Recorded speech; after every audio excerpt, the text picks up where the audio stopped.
consommer un produit traditionnel. Il a souligné également, il a souligné les caractéristiques des médicaments traditionnels. On comprend pas forcément tous les produits qu'il y a à l'intérieur. La plupart du temps, il y a un principe actif, mais il y a beaucoup d'autres produits qui sont associés. On connaît pas les dosages parce que même il a dit, le paracétamol que nous prenons même est la première cause de transplantation en Europe. Première cause de transplantation. Parce qu'il y a transplantation hépatique. Parce qu'il y a une insuffisance hépatique, donc une hépatite fulminante aiguë qui amène à la transplantation. Donc vous voyez déjà que c'est pas anodin quand le médecin vous dit prenez tel médicament à telle dose pendant telle durée. Alors pour revenir un peu aux médicaments traditionnels, donc l'impact que ça a au niveau du foie, vous consommez ces produits, le foie réagit automatiquement après. Et on a parlé du rôle du foie, enfin l'un des rôles c'est l'épuration. Donc vous débarrassez des produits toxiques, mais vous lui donnez des produits toxiques encore, vous le sollicitez plusieurs fois, il va entrer dans une insuffisance parce qu'il y a un dysfonctionnement. Et si vous n'avez pas assez de chance et qu'auparavant vous avez déjà une maladie du foie qui n'était pas connue, alors vous allez aggraver votre maladie du foie parce qu'on est dans une zone d'endémie, notamment l'hépatite virale B qui sévit dans nos régions. Donc, il y a beaucoup qui sont porteurs du virus de l'hépatite B qui ignorent le statut. Donc, si vous avez une hépatite B et que vous prenez ces produits, alors vous allez enfoncer votre foie. Donc, le dysfonctionnement du foie sera plus important et plus rapide, effectivement. Donc, qu'est-ce que ça donne? Le foie qui est censé se débarrasser des produits toxiques n'arrive plus à le faire correctement. Alors, le fait que le foie arrive à se débarrasser de certains produits toxiques, ça permet à d'autres organes de mieux fonctionner. Ah bon? Oui. Par exemple, si je prends le cas de l'ammoniac. L'ammoniac, oui. Qui est transformé au niveau en urée, évacué par le rein. Donc, le foie fait un travail préalable pour les reins. C'est pour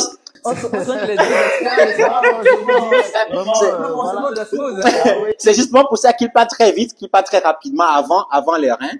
On fait un petit travail d'abord, on filtre d'abord avant de passer au rein. Donc, bon, le cas de l'ammoniac, donc qui est transformé en urée, qui est éliminé. Alors, quand vous avez l'ammoniac qui n'est plus éliminé, qui est toxique pour le cerveau, on verra peut-être les symptômes. Là, vous avez une augmentation du taux dans le sang, donc une hyperammoniémie qui est toxique pour le cerveau, qui peut entraîner des troubles neurologiques, voire une confusion, et qui font partie effectivement des signes de l'insuffisance hépatique. Ok, d'accord. Maintenant, le cas, enfin, il y a un cas qui me vient souvent.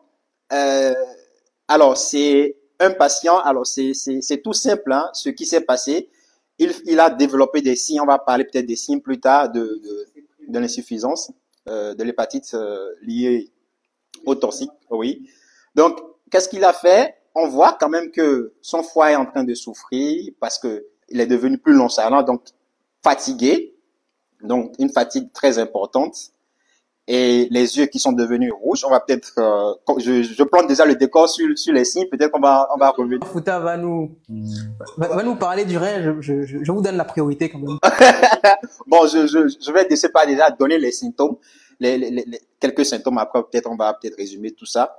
Donc, ses yeux sont devenus jaunes, donc il a un ictère, fatigue, et il vient, il consulte, on lui fait le bilan, on fait tout, on recherche les virus de l'hépatite B, les classiques, on va dire. On va faire l'examen de base. On fait l'examen de base, on cherche, on n'arrive pas à trouver, et dans l'interrogatoire poussé, c'est pour ça parfois, l'interrogatoire, il faut pouvoir dire tout ce que vous faites à votre médecin. Ça, c'est vrai.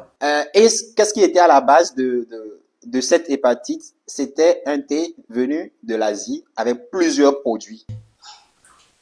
Un thé venu d'Asie. Parce que ça, c'est... Plusieurs produits, donc plusieurs plantes, parce qu'en Asie, on sait bien que la médecine traditionnelle est très avancée là-bas. C'est peut-être le premier recours même. Donc, ce patient a quitté, il a consommé ce produit-là, et voilà, ce sur quoi on tombe, il a abîmé son foie. Et je vous épargne la suite, il s'en est bien sorti quand même, parce que ce qui est encore extraordinaire, quand vous arrêtez l'exposition à ces produits, alors vous avez de fortes chances que les choses s'améliorent, quand vous le faites à temps. Bon, ça, je pense que ça, on va surtout en reparler, surtout au niveau des conseils qu'on pourrait donner à ces personnes qui sont déjà adeptes aux médicaments traditionnels? Je me tourne vers vous, docteur Mafuta.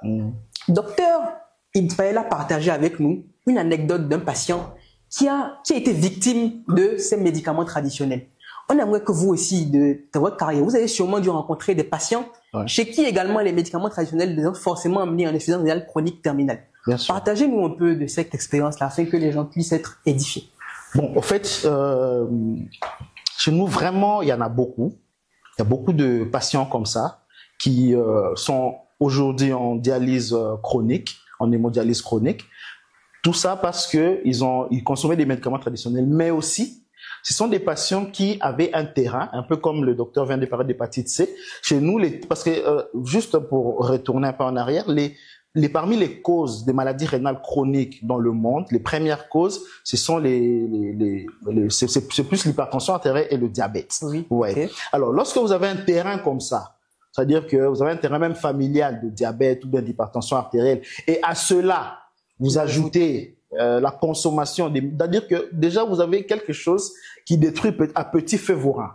Ouais. Donc vous surajoutez, ou si je peux dire ça comme ça, des produits traditionnels qui ont avec toute la toxicité tubulaire interstitielle que ça entraîne, et ben vous précipitez facilement votre passage en dialyse chronique. Alors, pour l'expérience, vraiment, je sais même pas comment citer tous les patients, hein, parce que pratiquement, il y en a beaucoup. Il y en a beaucoup qui sont aujourd'hui en dialyse chronique, des jeunes garçons, des jeunes dames. De quel âge comme ça? Vraiment. Alors, le plus jeune que j'ai vu dans les centres de dialyse, il a peut-être 16 ans.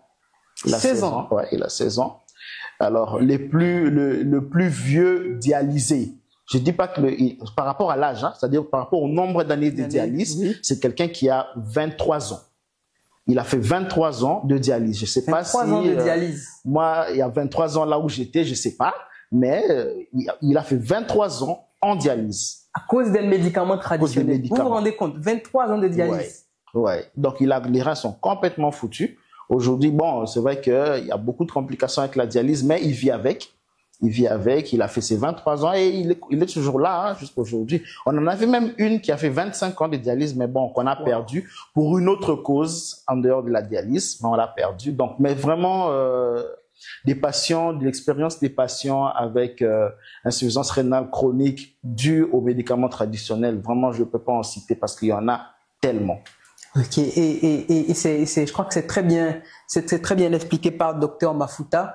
J'aimerais rapidement revenir sur les symptômes. Ouais. Aujourd'hui, quelqu'un qui est adepte aux médicaments traditionnels, quels sont les symptômes qui devraient, lui, parce que je sais que le docteur Ismaël en a rapidement parlé, quels sont les symptômes aujourd'hui qui devraient l'alerter ou lui faire se poser des questions sur l'insuffisance rénale qu'il est potentiellement en train de développer?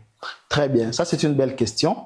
Mais vraiment, comme je l'ai dit tantôt, des fois, vous ne vous y attendez pas. C'est quelque chose qui peut vous tomber dessus comme ça. Ouais. Quand ça vous tombe dessus, sachez que vraiment les reins là, ils sont déjà complètement foutus.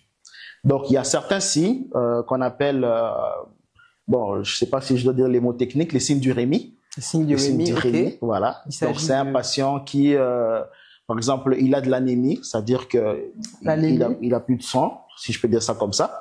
C'est un patient qui vomit. Il a des signes digestifs, c'est-à-dire qu'il a des nausées, vomissements tout le temps. Il peut avoir des douleurs abdominales. Alors, s'il a ce qu'on appelle, à cause des médicaments traditionnels, une atteinte de tubule et de l'interstitium, comme vous l'avez dit tantôt, comme je l'ai dit tantôt, oui, il aura au niveau de ce qu'on appelle chez nous la bandelette urinaire, il aura beaucoup de leucocytes, c'est-à-dire il y aura beaucoup de globules blancs qui seront qu'on va retrouver au niveau de ses urines. Donc, et puis c'est un patient qui peut faire des signes cutanés, c'est-à-dire qu'il y aura ce qu'on appelle la givre urémique. C'est un peu comme de la poussière, si je peux dire ça comme ça, avec de l'odeur d'urine. Okay. Au niveau de sa langue, il aura ce qu'on appelle une haleine urémique, c'est-à-dire c'est quelqu'un qui vous parle, mais vous sentez de l'urine dans son haleine.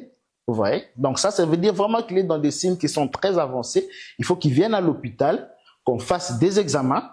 D'abord un examen clinique et puis des examens paracliniques pour diagnostiquer ce qu'il a, voir s'il est à quel stade, parce que ça ne veut pas toujours dire que il est déjà en stade de dialyse chronique. Ouais. Okay. Parce que les maladies rénales, elles ont des stades. Donc vous pouvez être à un stade, il y a 5 stades, vous pouvez être peut-être au stade 3 ou au stade 2. On sait que bon, on va essayer de vous aider pendant un petit moment, vous voyez, mais vous finirez peut-être après, je sais pas, 10, 15 ans à basculer par à l'insuffisance rénale chronique. Donc, mais les autres signes, c'est, on peut avoir si ça touche le glomérule, les œdèmes des membres inférieurs, parce qu'il y aura quand même quelques protéines qui vont descendre par là. Les œdèmes, donc, une rétention d'eau au niveau des pieds, n'est-ce pas? Voilà, c'est ça. Désolé pour le mot technique. Donc, vous voyez comme si les pieds gonflent un peu. Lorsque vous mettez votre doigt, vous avez l'impression qu'il y a un creux. Rester. Voilà, c'est ce qu'on appelle le godet. Donc, c'est un peu ça ce que je peux dire comme signe. Il y en a beaucoup. Il y en a qui appellent ça le signe de la mangue mûre, les œdèmes qui restent, ouais, qui ne se résorbent pas. Effectivement. C'est très bien expliqué par nos deux experts d'ailleurs. Et je pense que pour résumer très bien ce qu'ils ont dit de manière la plus synthétique possible, l'utilisation excessive des médicaments traditionnels, notamment dont on ne connaît pas assez, dont on ne connaît pas tous les produits qui rentrent dans leur composition, qui n'a pas une posologie qui est bien définie, on ne connaît pas les mécanismes d'action, vont entraîner au niveau du foie une hépatite qui va conduire à une insuffisance hépatique plus tard. Et au niveau du rein, c'est surtout l'insuffisance rénale chronique qui te conduit à la dialyse, qui se fait pendant toute sa vie. Il nous a raconté l'expérience d'un de ses patients qui a fait 23 ans de dialyse, ce qui est très impressionnant et qui montre à quel point il faut surtout avoir de la prudence avec les médicaments traditionnels. Et en parlant justement de prudence avec les médicaments traditionnels, je m'en vais vous poser la question. Je vais d'abord commencer par Dr Ismaël. Aujourd'hui, Dr Ismaël, quel conseil donneriez-vous aujourd'hui à un adepte des médicaments traditionnels, un adepte de la phytothérapie, quelqu'un qui est consommateur régulier de ces produits, et surtout, quel est votre avis vis-à-vis de cette médecine-là? Est-ce qu'il faut plutôt avoir de la prudence, de la méfiance, ou totalement il faut penser à la bannir? Qu'en pensez-vous? Est-ce que vous ne pensez pas que la phytothérapie devrait coexister avec la médecine moderne? J'aimerais véritablement connaître votre ressenti, Dr Ismaël. Je sais que la question, elle part dans tous les sens, mais c'est véritablement pour connaître vous votre avis. Alors, s'il y a quelqu'un qui consomme, je vais commencer par le message phare, hein. S'il y a quelqu'un qui consomme ces produits, je lui recommande de les arrêter. D'accord? De les arrêter. Et déjà de faire son bilan de santé pour savoir quelles sont les maladies qu'il est en train de couver d'abord. Parce qu'on a des antécédents parfois qu'on ignore. Donc déjà faire son bilan de santé pour savoir est-ce qu'il a une maladie ou voilà sous-jacente ou pas avant avant toute chose déjà. Maintenant, quel est mon avis? Alors je pense qu'il faut améliorer ou peut-être améliorer les connaissances sur les effets thérapeutiques et toxiques des produits, des médicaments traditionnels. Et après ça, renforcer les contrôles de ces produits. On ne rejette pas, mais il faut que ça soit encadré parce que. Je pense que c'est le message qu'il faut véritablement retenir de son intervention. Excusez-moi de vous couper, hein, mais je pense que c'est véritablement ça qu'il faut retenir. Et je vous redonne la parole parce que je devais réinsister, je devais revenir rapidement sur cette partie-là. C'est-à-dire que on n'est pas dans une attitude de rejet, mais c'est surtout que les preuves scientifiques qui accompagnent ces médicaments ne sont pas bien définies.